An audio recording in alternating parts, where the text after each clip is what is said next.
everyone, this is Tox from critshappen.com. Thanks for watching and welcome back. So we got a short video to show you a project that we did.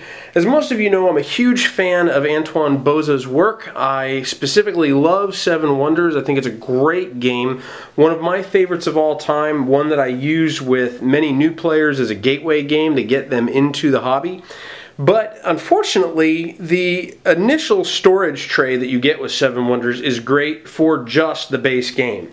Once you add in leaders and cities, it gets a little unruly to keep track of all of the cards and store them in a way that keeps them safe.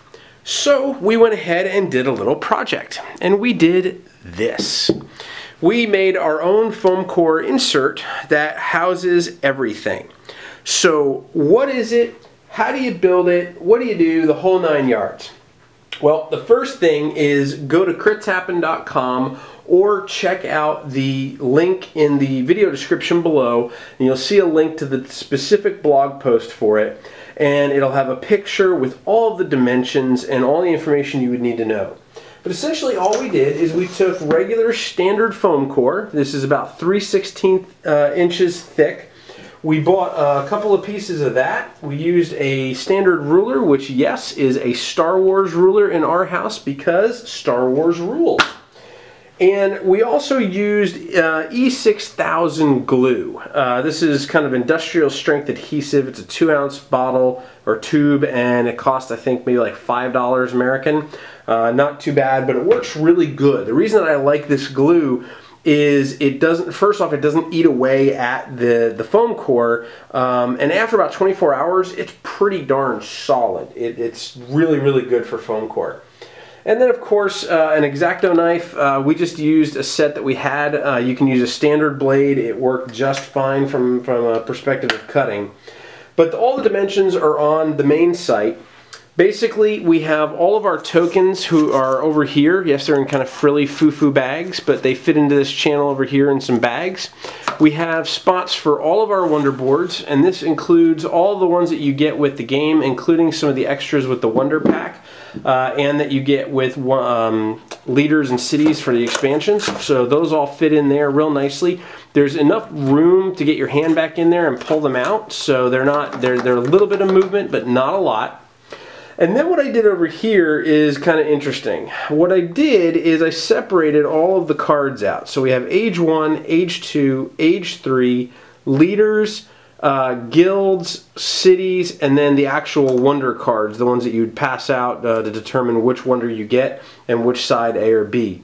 But what I did is I used some scrap foam core and just cut 2 3/4 inch triangles to be able to get them in between. In fact, one of the things I thought about is actually printing out the Crits Happen skull and putting that on there, which I thought would be pretty cool.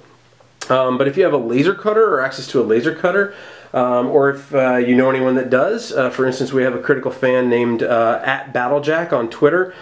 He has some stuff that he can do like that, and it's great stuff.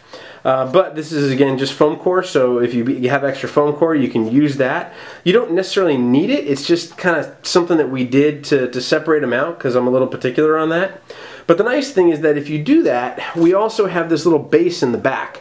Now this is free floating. This is just a base that's about 2 3/4 on the bottom and a little angle put to it, because what happens is when you have that in the back here, it just stands up.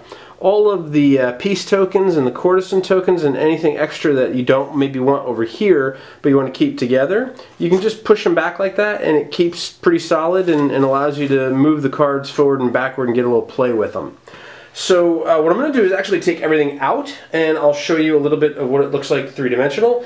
But then from there, feel free, if it's something you like, to go ahead and try the project yourself. Worked out great for us. We really like the storage on it. And we'll go ahead and pull it out now and show you what it looks like with everything out of it.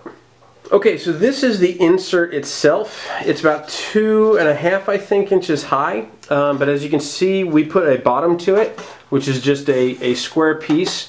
And one good thing to note is the way the measurements work is these pieces are glued on the outside of this bottom piece. So if you didn't have the bottom piece, that's fine, but it's not like the bottom piece adds another 3/16 inches to the bottom of this. It's actually on the interior of those 4 pieces. And the four pieces are kind of notched together. I don't really know of a great way to describe it other than that, but the base, the end of this one is flush with this, which then goes to the flush of this and flush of that. And then it's just a matter of putting a little bit of the glue on each side of these and pushing them down in at the measurement spaces, which the picture on the blog will actually tell you how far apart each of these are. I'm sorry, I don't remember off the top of my head. I believe it's like 4 1/8 and 4 7/16, I think is what it is. But it works out really good, and because it's very simple like this, once you've got it, you can just put it in your main box here. You can slot it in, and it's a little snug with the measurements that I have, but I kind of like that. So it slides in there, it goes down really good, and it's nice and excuse me, tight and snug.